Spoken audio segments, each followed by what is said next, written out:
From the Toronto studios, this is the Muslim News on Muslim Network TV. Assalamu alaikum, I'm Zahra Syed. Our top story tonight: as many as 77 Palestinians have been killed and 221 wounded in the past 24 hours by Israeli strikes, according to the Palestinian Health Ministry. The Al-Aqsa Martyrs Hospital in Gaza reportedly received 54 bodies and numerous injured individuals on Friday. Hospital spokesperson Khalil al-Dakran has confirmed the fatalities and injuries resulting from Israeli attacks in central Gaza. The medical facility in Deir al-Balah is struggling to cope with severe shortages of fuel, equipment, and medical supplies. Israeli forces have ramped up attacks on central Gaza, including incursions into areas east of al-Bureij and al-Maghazi camps, as well as Deir al-Balah. At least 15 Palestinians have been killed in central Gaza since dawn on Friday, with additional casualties reported west of Rafah. Earlier on Thursday, an Israeli airstrike on a United Nations-operated school in central Gaza sheltering displaced Palestinians killed at least 40 people. Israel's ongoing war has also killed 135 employees of the UN Agency for Palestinian Refugees, or the UNRWA. Additionally, Israeli settlers have attacked the West Bank town of Nablus, cutting down trees and attempting to burn houses. The Times of Israel reports that the illegal settlers threw stones at Palestinian residents and tried to burn down a house. At least 36,654 Palestinians have been killed and 83,309 wounded in Israel's war on Gaza since October 7th.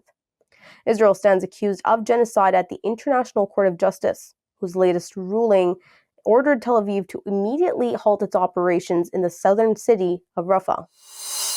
The NAACP is calling on the Biden administration to indefinitely suspend arms shipments to Israel due to the high civilian death toll in Gaza. The National Civil Rights Group's president, Derek Johnson, has expressed the need for a ceasefire and halt in violence. Johnson called on President Joe Biden to stop weapon shipments to Israel. The NAACP's appeal comes as Biden faces increasing pressure over his refusal to limit U.S. arms supply to Israel despite mounting civilian casualties. The Black community's support is crucial for Biden's re-election, particularly in key swing states. Johnson has also demanded the release of prisoners held by Hamas and an adherence to international laws by Israel. Israel has dropped more than 70,000 tons of bombs on Gaza since October 7th, 2023, surpassing the combined tonnage used in Dresden, Hamburg, and London during World War II. Historical records show the Germans dropped 18,300 tons of bombs on London, while the Allies dropped 8,500 tons on Hamburg and 3,900 tons on Dresden. Euromed Human Rights Monitor reports that this unprecedented bombardment aims to create a buffer zone by destroying buildings approximately 1 mile from Gaza's east and north borders. Israel has continued its brutal war on Gaza, despite a UN Security Council resolution demanding an immediate ceasefire. Nearly 8 months into its war, which has killed over 36,000 Palestinians, vast swaths of Gaza lay in ruins amid a crippling blockade of food, clean water, and medicine. Mayor of the Japanese city of Nagasaki, Shiro Suzuki, is withholding Israel's invitation to the annual peace ceremony on August 9th, commemorating the 1945 U.S. nuclear attack on the city. The decision comes in light of the critical humanitarian situation in Gaza and potential international disruptions. Suzuki has emphasized the need to monitor the evolving situation closely before extending the invitation. While Palestine's envoy is invited, Russia and Belarus remain excluded due to their actions in Ukraine.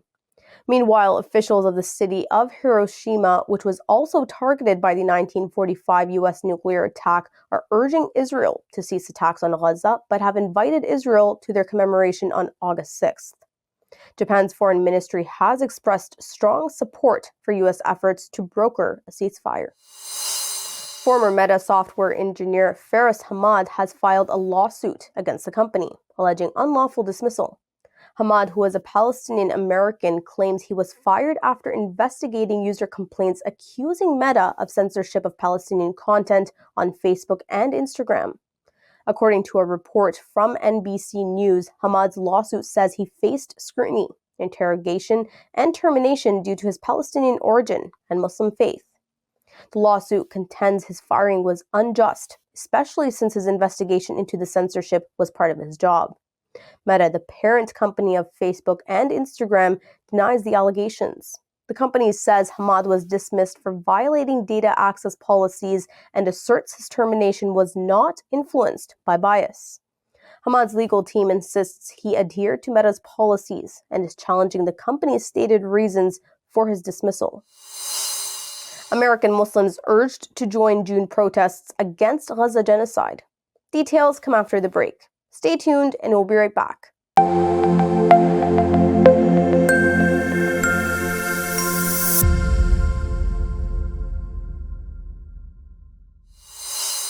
Welcome back. The Council on American Islamic Relations, or CAIR, is urging American Muslims and citizens of all faiths to participate in nationwide protests on Saturday. The demonstrations aim to mark 8 months of violence and suffering in Gaza and demand President Joe Biden's intervention to halt U.S. support for Israel's war. CAIR emphasizes the need for tangible policy changes, calling on Biden to suspend military aid to Israel and enforce his own red line against the ongoing genocide. The organization stresses the importance of peaceful protests to send a clear message to elected officials. As concern grows over the humanitarian crisis in Gaza, citizens are rallying for immediate action to end the violence and suffering which has killed over 36,000 Palestinians, including more than 15,000 children. Irregular migrants in the border area of Jacumba were detained by U.S. Border Patrol officers on Wednesday in California. They were transported to a holding facility for deportation, following President Joe Biden's signing of an executive order temporarily closing the U.S.-Mexico border to immigrants crossing illegally. Biden signed the executive order Tuesday to significantly restrict asylum claims. This was in a bid to stave off Republican criticism of his border policies ahead of November's presidential election.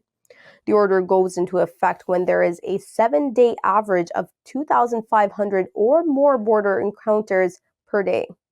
Its restrictions remain in place until 2 weeks after the number of border encounters dips below 1,500. Treasury Secretary Janet Yellen is warning bank officials and tech executives about the risks associated with the use of artificial intelligence in finance. She says specific vulnerabilities may arise from the complexity and the opacity of AI models, which includes inadequate risk management frameworks. Yellen says concentration amongst vendors developing model, providing data, and providing cloud services also may introduce risks.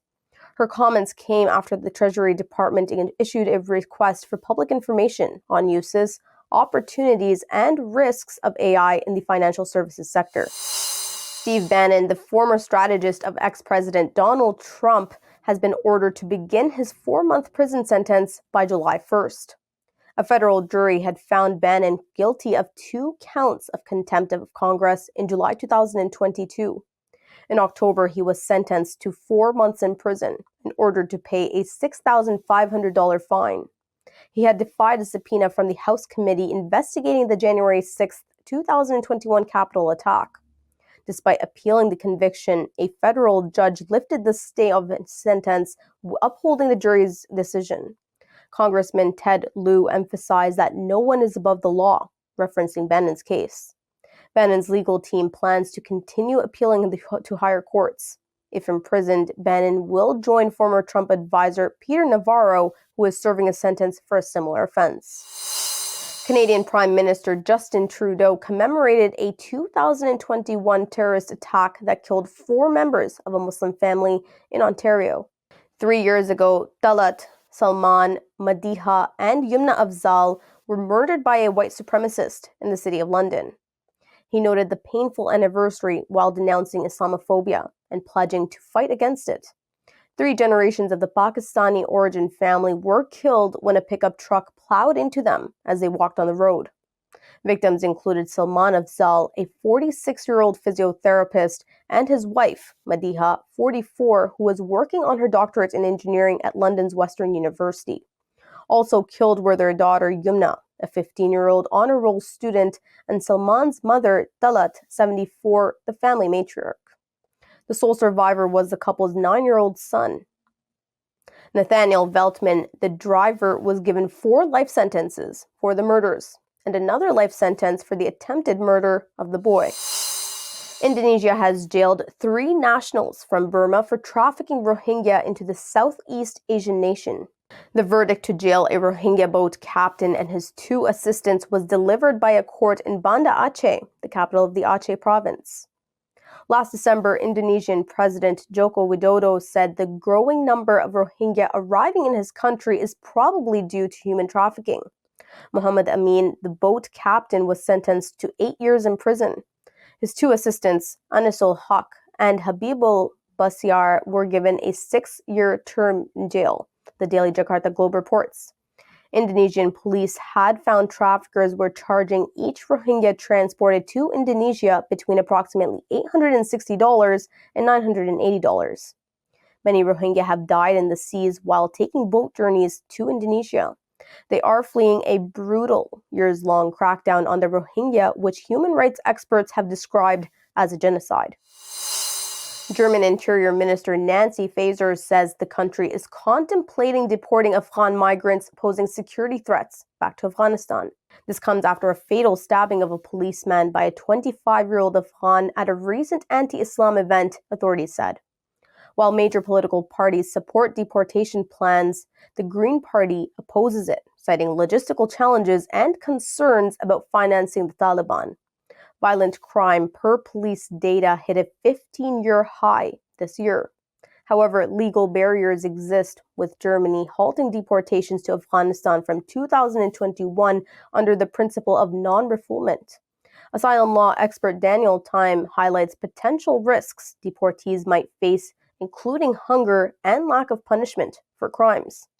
Experts say evaluation of safety for the perpetrator also poses a challenge. Pakistan was elected as a non-permanent member of the United Nations Security Council on securing 182 votes in the 193-member General Assembly. This far exceeded the required two-thirds majority of 124 votes. Since it was a secret ballot, it is unclear who voted against Pakistan. Some UN diplomats named India, Israel, and Armenia as the countries that opposed Pakistan's membership.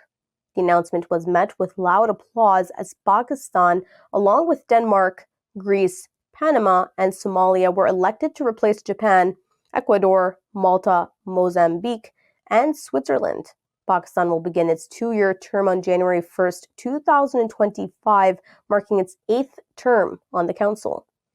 Munir Akram, Pakistan's permanent representative to the United Nations, emphasized the country's commitment to promoting the UN Charter's purposes and principles, particularly preventing conflicts and facilitating peaceful settlements. Pakistan's latest term on the council was in 2012 to 2013. A recent report by the World Meteorological Organization, or the WMO, suggests an 80% likelihood of the planet's average temperature temporarily surpassing the critical 1.5 degrees Celsius mark above pre-industrial levels in the next 5 years. Predictions indicate a temperature increase ranging between 1.1 degrees Celsius and 1.9 degrees Celsius compared to 1850 to 1900 baseline.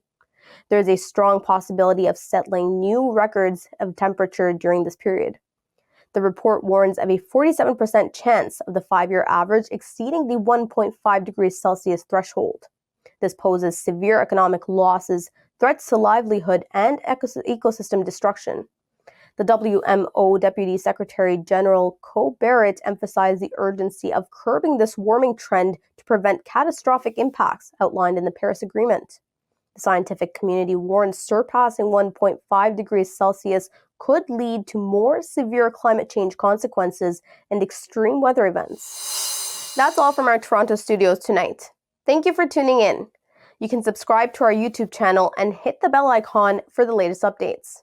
Your support is needed more than ever to continue our mission of providing informative, educational, and inspiring content to Muslims in North America and around the world.